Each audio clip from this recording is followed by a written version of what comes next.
Good day and welcome to the dining table. The Qatari Prime Minister and U.S. Secretary of State discuss immediate Israel-Hamas ceasefire. Subscribe, like, and share.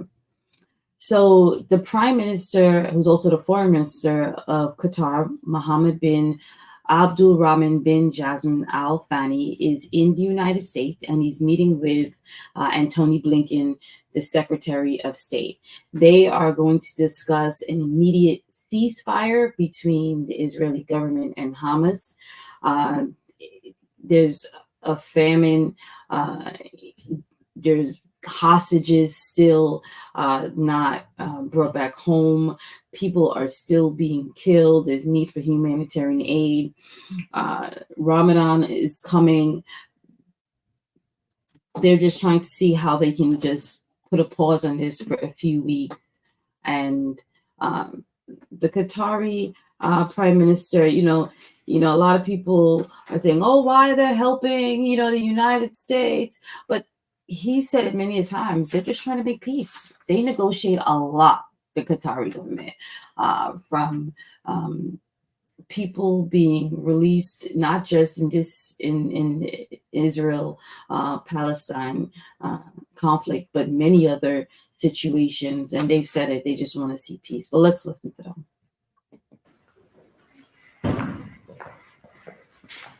Morning, everyone. It is, as always, a pleasure to receive the Prime Minister here at the State Department in Washington. Qatar has been an exceptional partner for the United States. And today we'll be having our strategic dialogue, going through the many issues that we're working on together, both on a bilateral basis, a regional basis, and a global basis. And Qatar has been critical in the last few years in helping to get Americans who are being arbitrarily detained back home to their families in a whole variety of places. It, of course, has been critical in helping to relocate so many of our Afghan partners who stood with us for 20 years in Afghanistan, and now we're trying to do right by them. And our own strategic relationship has only grown stronger over the last few years. We'll be talking about that. But of course, most immediate and most urgent on our minds and in our focus is the situation in Gaza. And here, we have an opportunity for an immediate ceasefire that can bring hostages home, that can dramatically increase the amount of humanitarian assistance getting into Palestinians who so desperately need it, and can also set the conditions for an enduring resolution. And it is on Hamas to make decisions about whether it is prepared to engage in that ceasefire.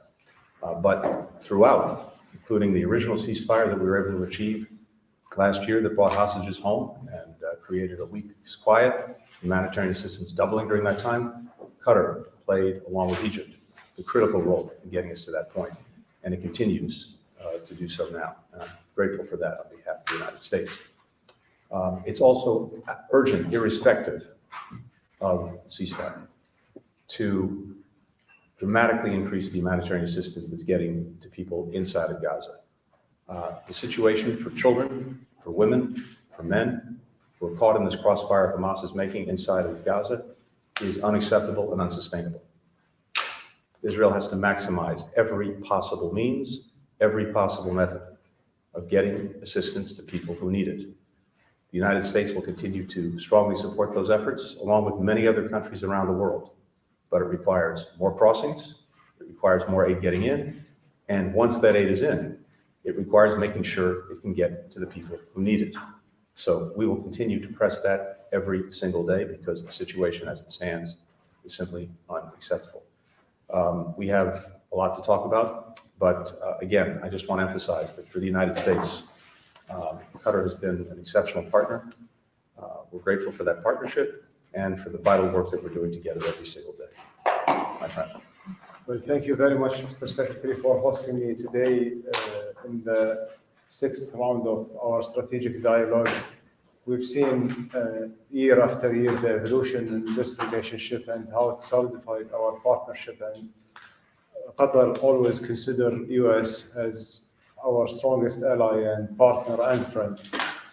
Thank you very much for all the work that you put and invested in this relationship. And also, as you mentioned, our relationship is ranging between in a lot of fronts, whether it's on the regional security, on defense, on economic ties, and of course, beyond that in all sectors. I'm glad that our strategic dialogue this year will have also another added topics about emerging technologies, about strategic policy planning, which is in today's world, it's key to make sure that our policies are aligned strategically and serving the greater good for our countries and for the international peace and security.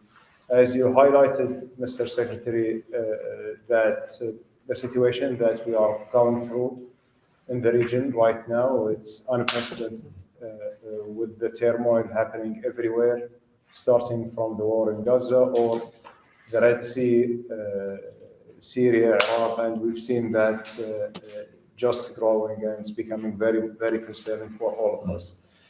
We thank you for all your support and partnership throughout the process of the negotiations, of bringing the hostages back and reaching a ceasefire and alleviating the humanitarian situation in Gaza. I just wanted to reiterate in front of you, Mr. Secretary, Qatar, United States, and our partners will be always persistent to make sure that this deal happens, despite whoever is trying to undermine the efforts of bringing peace. We want to bring peace. We want to see an end of the humanitarian suffering. We want to see the hostages back with their families. And hopefully today will present us an opportunity to discuss further in details about the development on that front and on the bigger picture. And of course, ultimately hoping to reach a just solution for the Palestinian people also to get their own state at the end of the day. Thank you very much, Mr. Secretary. Thank you for being a great partner and a great friend as well. Well, thank you, my friend. If you'll allow me one final thing that I wanted to share. We've also seen, again, virtually every single day, attacks by the Houthis on shipping in the Red Sea. A ship that they attacked is now sunk to the bottom, and the result of that is that there's a huge fuel split from that ship. So that's creating a potential environmental disaster. At the same time, we've seen the Houthis attack ships that are bringing food, grains, to the people of Yemen, the very people that the Houthis purport to, in some fashion, represent. And of course, it's had a dramatic impact on shipping around the world. That's going to have an impact for a lot of people in higher food prices, energy prices. But in Yemen itself, in the region itself, environmental disaster and a huge impact on the ability to get food to people who so desperately need it in Yemen. So if the Houthis care at all about their own standing, their own reputation, the way in which they're seen by the world, they will stop these attacks and stop the terrible damage that it's doing to people in the region, people in Yemen, people around the world. Thank you.